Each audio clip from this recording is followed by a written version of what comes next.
Hello everyone, it's Brandon here again for another video.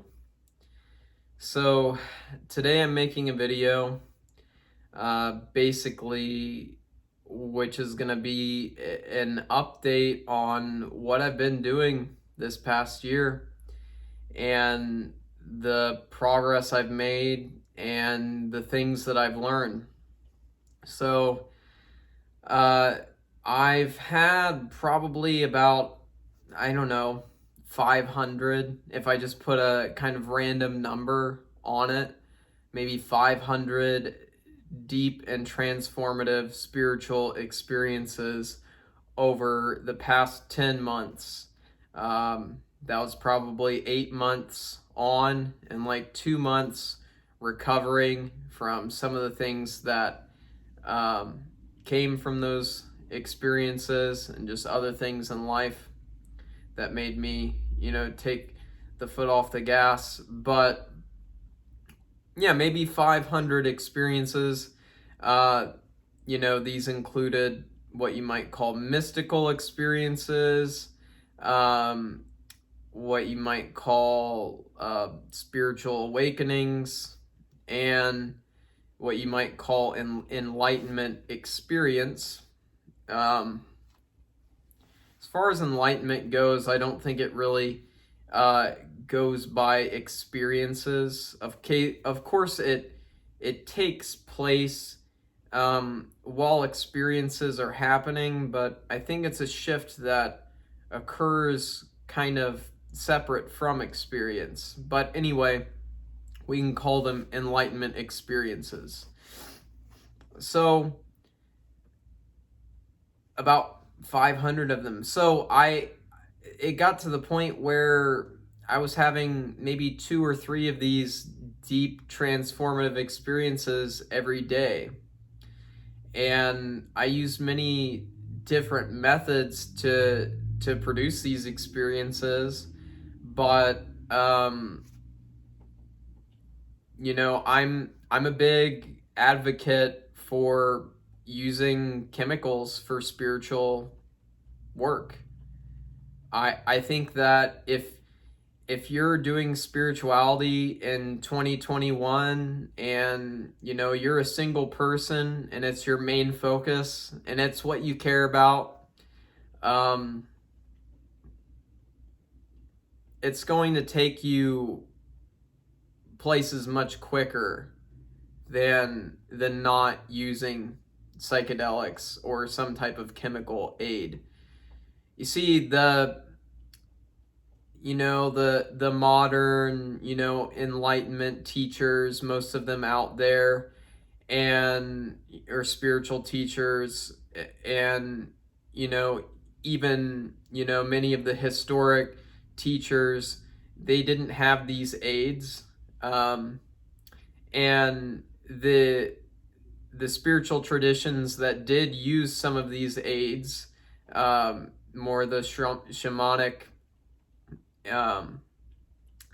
tribes and things like that, they weren't really focused on liberation or enlightenment, so it didn't really map that well to the landscape now, where people care about all of the above, including enlightenment and liberation, and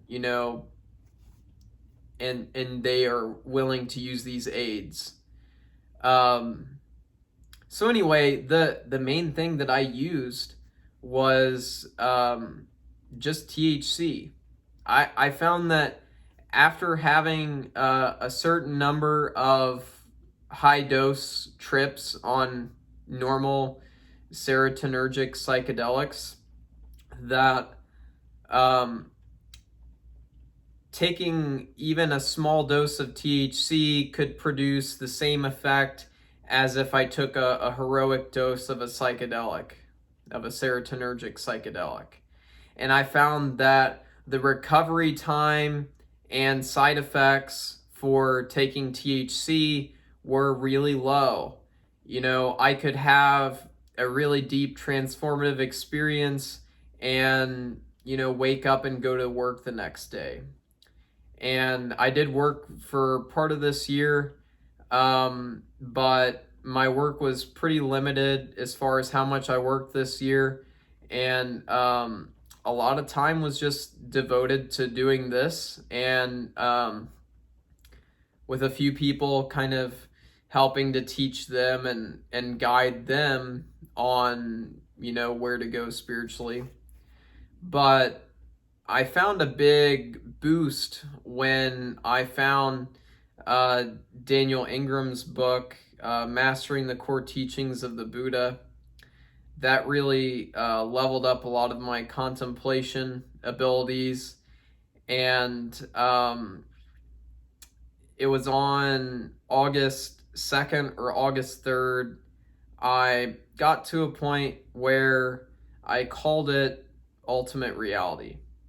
And, it's not that I've gotten past this or not gotten past this, but this was basically the point where I said, okay, as far as enlightenment is concerned, and enlightenment has ever been discussed in any source that I've ever found, this is basically this is what it's about.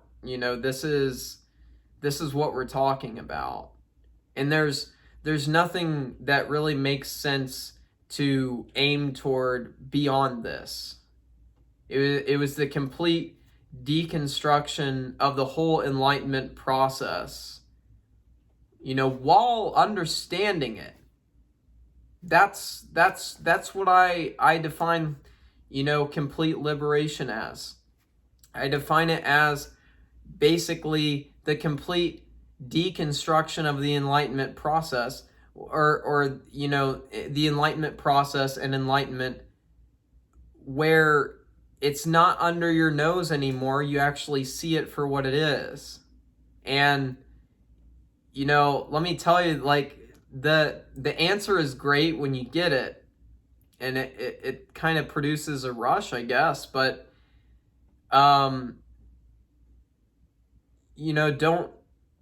don't think that it's some amazing thing. It's actually very, very ordinary in a lot of ways. And I think the action of seeking in spirituality is, in a lot of ways, better than having the answer.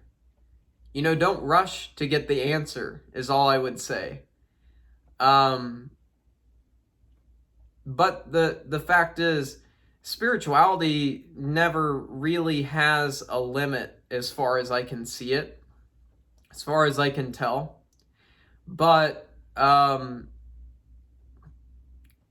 understanding enlightenment, understanding, you can always develop more understanding in a sense, but who knows if your starting viewpoints are going to be accurate, because you have to make assumptions at some point.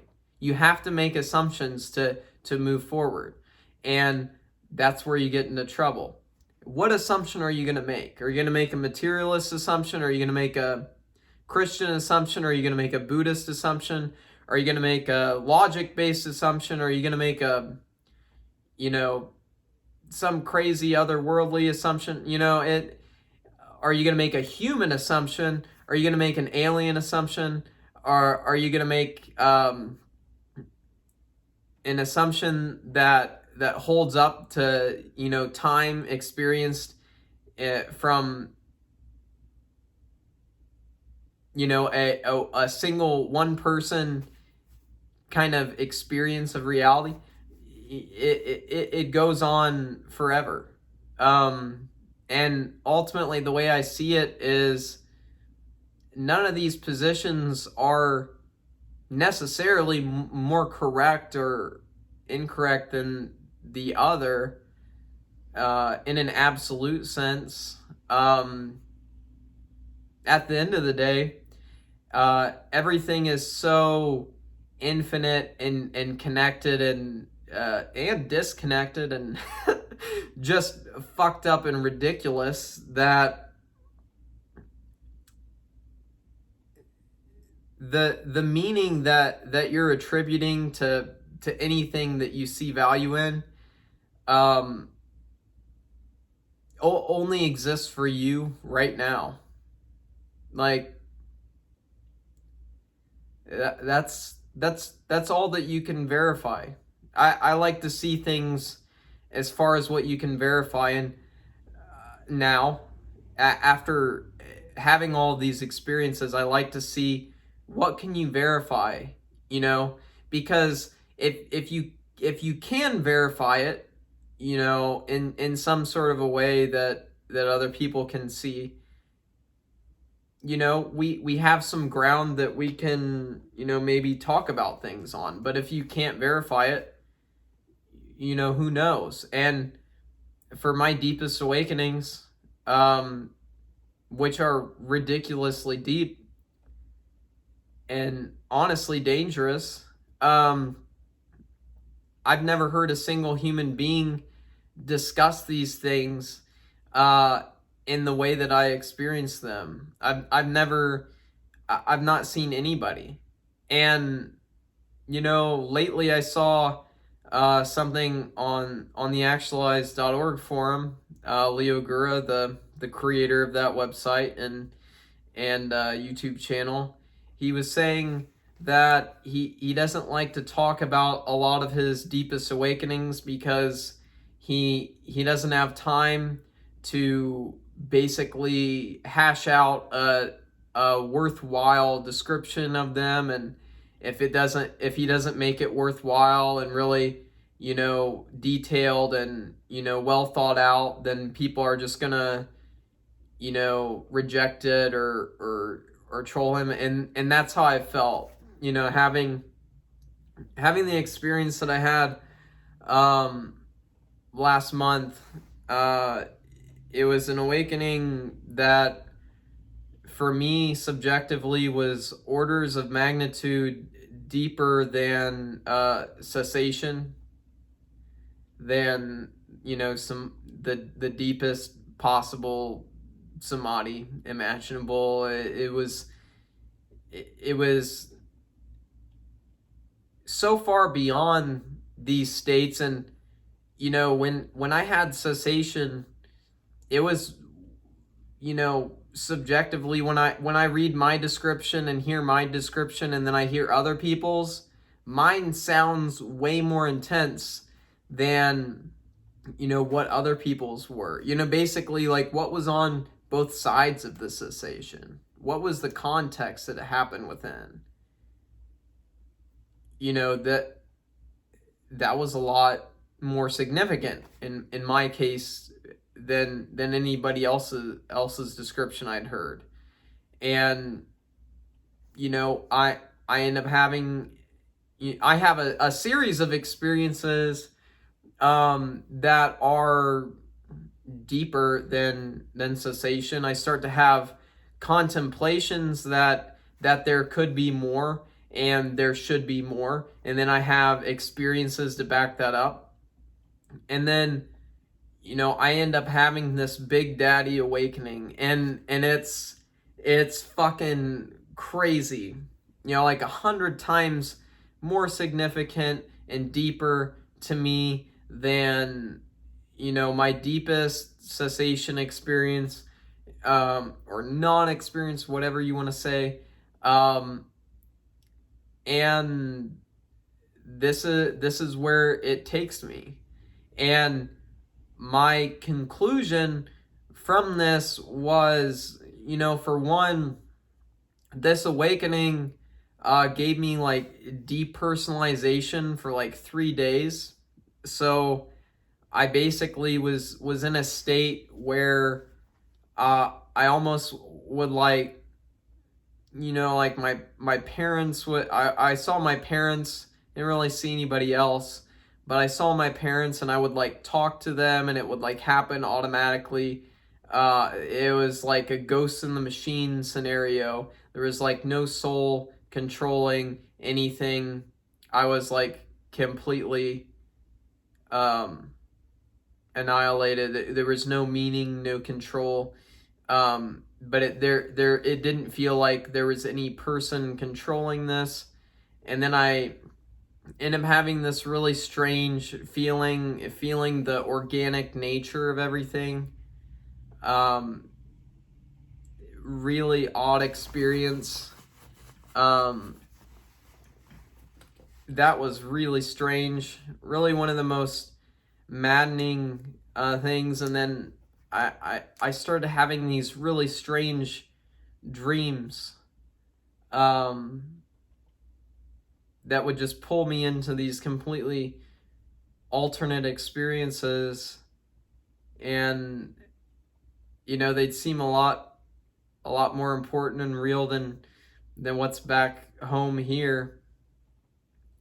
And then I got into a deep depression for a few weeks, and then here I am, still kind of depressed, still kind of feeling the shock. And what I saw in the awakening was the most beautiful, unbelievable things possible initially.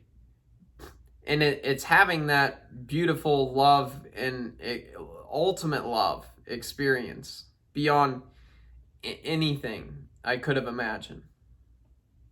And we're talking like 500 very strong, increasingly strong experiences over the course of 8 months of just ridiculous spirituality.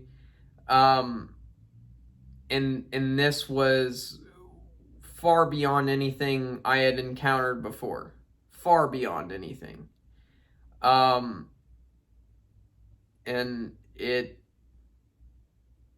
it takes a lot to recover after an experience like that. A lot of things lose meaning when you see that everything is that much beauty, meanwhile also simultaneously that much, mundane, normal life, human experience. It's paired with that. So there's this divinity within all of experience, kind of protecting and loving everything, and just making it all whole and complete, and just the utmost divine protection within all things.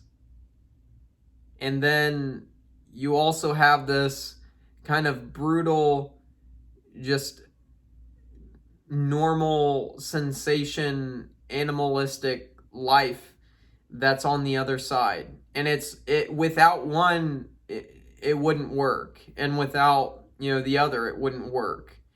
And you see that these ultimately work together. But I saw that there's something, in a sense, it's not beyond the angelic kind of origins and mechanics to the universe and the love that works into things. But I saw that you do have to have certain life experiences and certain karma before you can get to certain points. And I saw that I had ultimately reached a very large sort of graduation point, where I experienced ultimate divinity, and it was me walking outside of a door, like it was set up for me. This doorway to ultimate divinity, and basically experiencing that. And man, it was great. It was really beyond anything you can imagine. It's not even an experience anymore.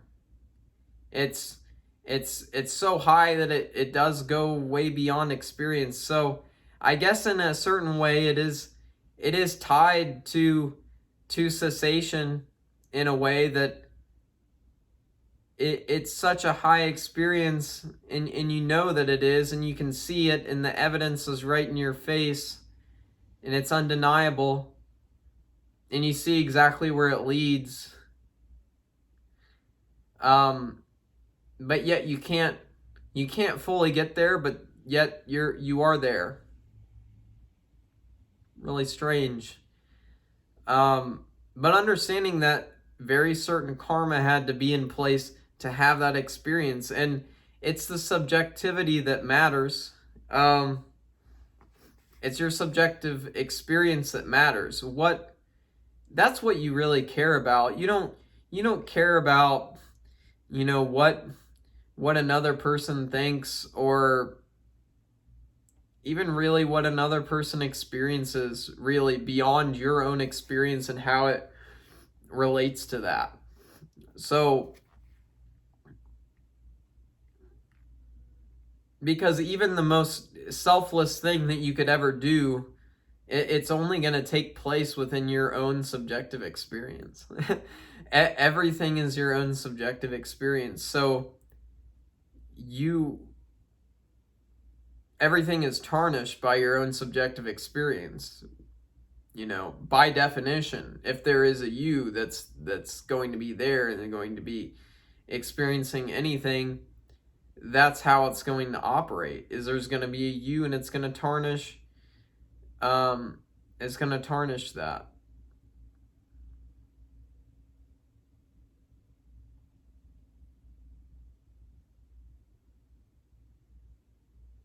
And even if it's, some, eternal perfect God or Buddha you, or present moment you, or, non-self you, or whatever, it's still a form of tarnishing.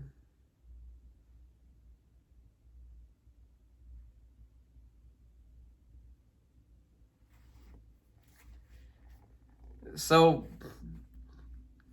at the end of the day, I mean, I don't know who's ever gonna get to this level of awakening with the divine experiences. And I just want to say, if you haven't experienced cessation, for example, or if you aren't damn sure that you've experienced, the absolute experiential limits of samadhi, if you aren't absolutely sure that that's the case for you, don't come in here and judge my subjective experiences and say that they're this or they're that, And even if you had those experiences, respect the fact that I'm telling you that there's something orders of magnitude stronger than cessation. There's something orders of magnitude stronger than samadhi. There's something orders of magnitude stronger, way outside the park of what most people would call God consciousness. And, basically, from a first person perspective, opening the door and, coming upon yourself as absolute divinity, it sounds like God consciousness or something like it. It's not. I've had that. I've had a lot of God consciousness experiences. Something completely different. So, there are like people talking about God realization, and then there are other people talking about enlightenment and Buddhism and stuff, and then there are other people talking about Hinduism and Sadhguru, and I'm talking about divinity that humans probably can't access. I think there's much higher divinity probably than what I access. But what I'm saying is, I don't know if, I've never read any records of anybody experiencing these types of things. Just their descriptions don't match what it is and what it was. And now maybe you can say they they weren't very good at describing things, so they had a limit with language or their intelligence or something. Maybe that's the case, but I that limiting factor doesn't give me anything to work with. That gives me less to work with. So um unfortunately, I have to sit here and I have to say I don't know if there's ever been a human being to get to this specific level, and I I know that it very much so drained my mental health, and I have been through many very difficult mental health experiences throughout my years, and this was very, very hard and very strange experiences of madness and other things that I don't think most people want to go through. I don't think most people are, prepared for this stuff.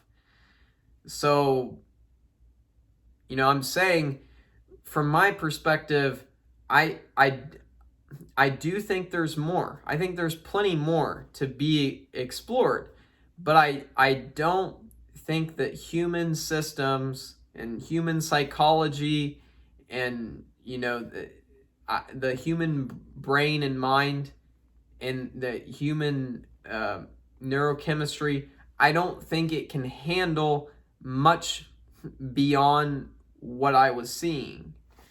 Um, and I think that's ultimately fine. I think, if there are higher levels, we probably will mature into some type of a landscape beyond the human experience that will be able to tap into to those levels.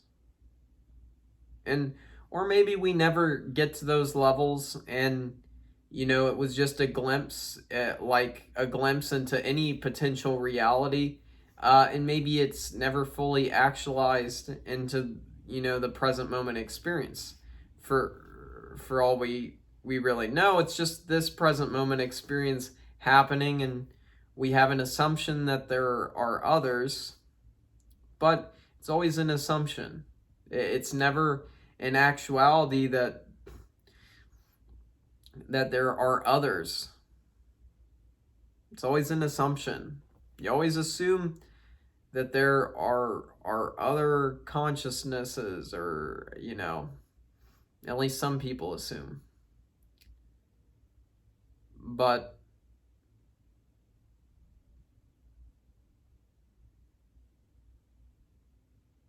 yeah, I mean,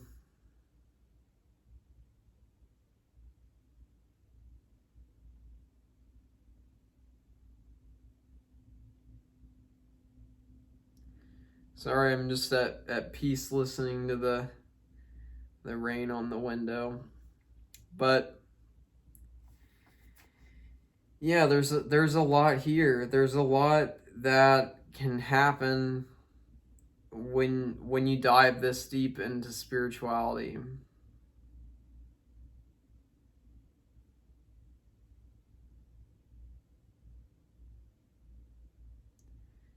Accessing heroic dose trips, trip like experiences, 2 to 3 times a day for, several months out of the year, experiencing it daily for, probably at least 6 months out of the year. It's a lot. And at the end, it just seems like there's more spiritual climbing to do, and that's really the only worthwhile thing to do in my life. That's what it feels like. It feels like nothing else is truly worth pursuing. Spirituality is where the highest value is to be gained. And if you're not, you know, if you're not trying to generate spiritual experiences for yourself, um, you are missing out, or not even missing out, but you're just creating situations that would be, harder or more difficult for yourself than if you were creating conditions for spiritual type experiences. So that's where I'm at, and yeah, it's an interesting place to be. It does feel like there's nothing to worry about. There's nothing to do. There are no problems, and I'm starting to, run into, the start of, my money's starting to run out because I haven't worked for, the better part of a year. And I saved up a lot before this and had great finances before this, and now that's starting to go down. And I don't even care. I don't even care, and I'm not really worried about what repercussions come. I mean, at the end of the day,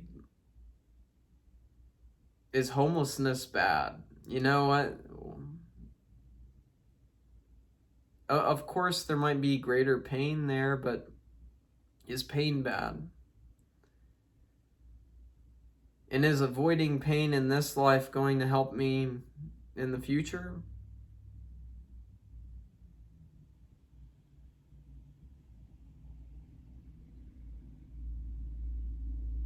What about long-term strategies? Will the best strategy I could possibly come up with for living my life in this life, will it do anything to help me in a future scenario? Or if there isn't a future scenario, what was the point of trying to prepare for, what's next? It opens up a lot of doors where I just feel like,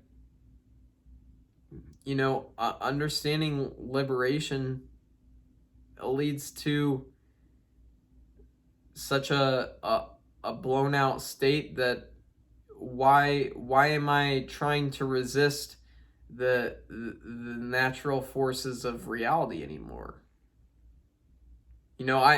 I've had I have, very severe mental health issues, and, maybe I should get disability payments instead of trying to, work for a living. Maybe trying to work and trying to get my life together and be a perfectionist, or, be successful. Maybe that's keeping me from getting the disability that would, make my life better.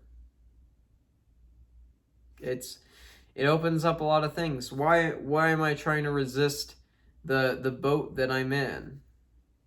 I find myself asking myself that. And ultimately I'm not anymore. I'm not resisting the boat that I'm in. I'm fully syncing up with the boat that I'm in now. And the problem is, it might not be the best boat, and you might not have set yourself up for the best boat. What's the best karmic boat to be in after liberation? They don't tell you to really focus on that too much in a lot of spiritual schools. They don't tell you, hey, well, you should go back and make some more money and, go back to Wall Street, for some more incarnations first. You want to have a good hedge fund before you get liberation. It's like everybody acts like it's such an urgent thing, and maybe I'm just biased because I got there, because it was set up for me to get there in this lifetime. So I mean, I understand the struggle of not being here, being here. I understand the struggle of not being here, but what the the things that make being here better are just arbitrary, and ignorance is bliss. And that's why I think it's important, if people don't want spirituality, that's beautiful. Let them go. Let them live their lives. Let them play around in a normal existence where things are leveled down. Things aren't as significant. You're not playing with as much power of experience. That's fine, because it's all fucking arbitrary anyway. You know what this level of awakening or this much love or whatever, it's all just relative to what you've experienced, you know? And if they haven't experienced much of this thing, not too much of it will make them happy. You can make a beggar happy with $5. And if you give a beggar $1 million, they might kill themselves or do something horrific. There's a certain part of me that says, it's a good thing that most people aren't close to enlightenment or aren't seeking it, and that's a good part of reality. I used to think, oh my God, if only more people were spiritual. Oh, that's fucking ridiculous, man. That kind of thinking it's not grounded in actual liberation.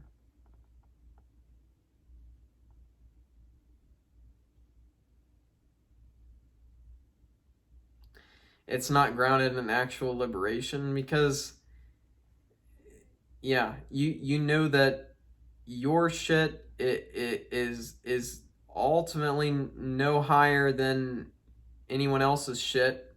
You're no more enlightened than when you were a kid, and that's how you reach ultimate, permanent liberation for whatever this could be called. For this to be permanently liberated, I have to be liberated as a child too. I have to be liberated under all conditions. Okay, you see, I have to have found a loophole and understood the loophole to such a degree that I will forever be included in any discussion, or not included just as equally. The whole problem of inclusion or non-inclusion is gone. The whole enlightenment process or unenlightenment process or anything around it has been completely erased. But the effects of it are still there just as much as ever. Okay? It's ridiculous. It's very paradoxical, and just the truth of it is you're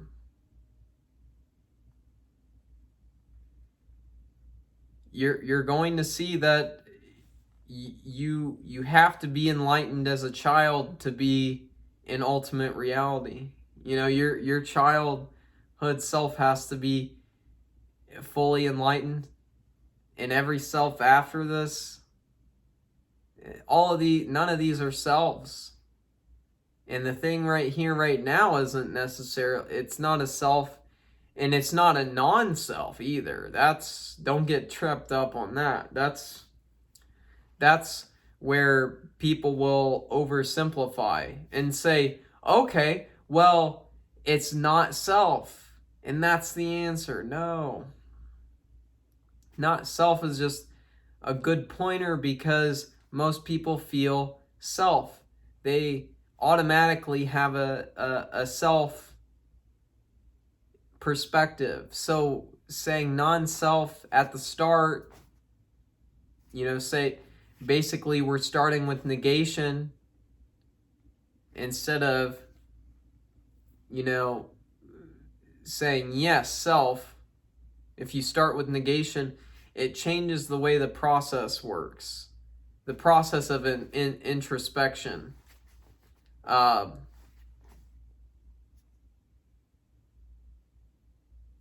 yeah, there's nothing that needs to happen for you to become fully liberated.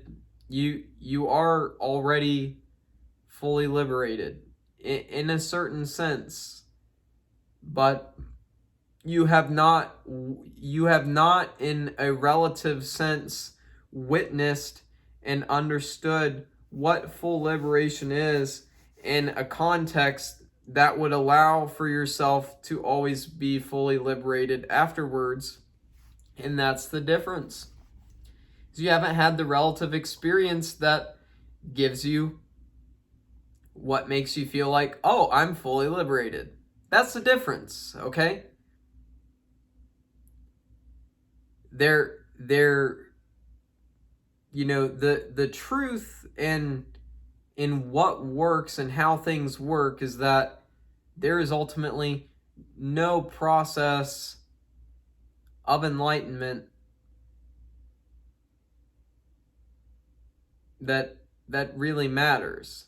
Okay, but there is an appearance of one. There's an appearance of a process of enlightenment. And it's that appearance that we're trying to destroy through going fully into it. You destroy the shadow, or no, you destroy the mist by walking through it, not by trying to sidestep it. That's the ultimate test is you go through the mist and you see it for what it is, and you experience it for what it is, and then you realize, oh, I could walk through this the whole fucking time. That's what enlightenment is like.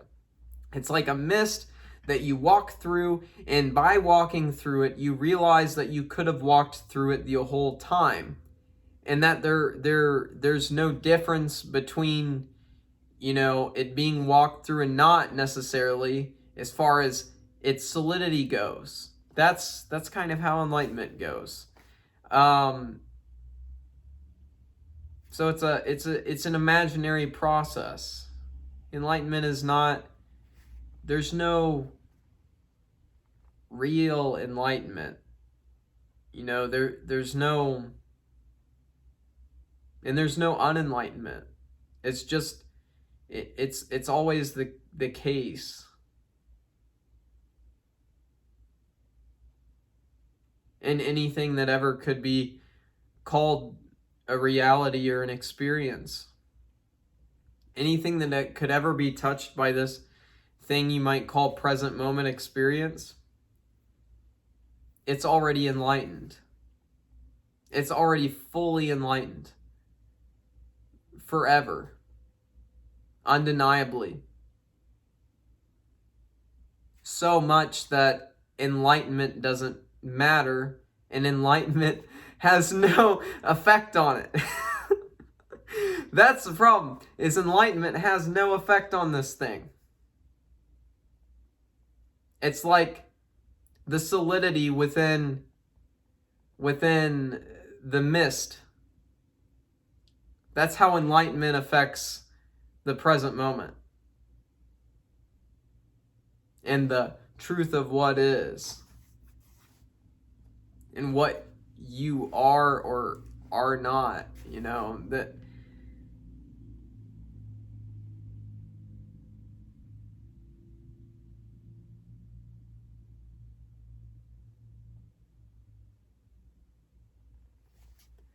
but so many people are missing that relative experience that it takes to say I'm enlightened, and be honest when you say it. And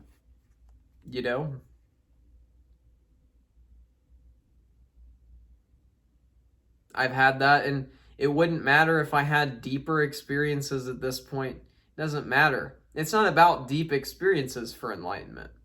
That's another thing. Enlightenment is not about the depth or strength of an experience. And that's not to mean that it won't give strong experiences, but it's not about that. The shift is not about that.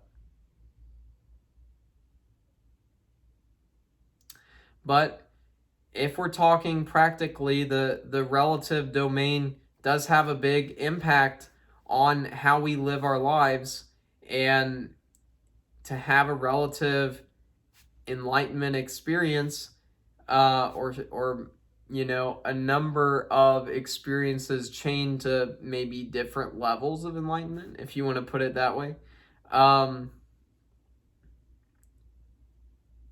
It matters.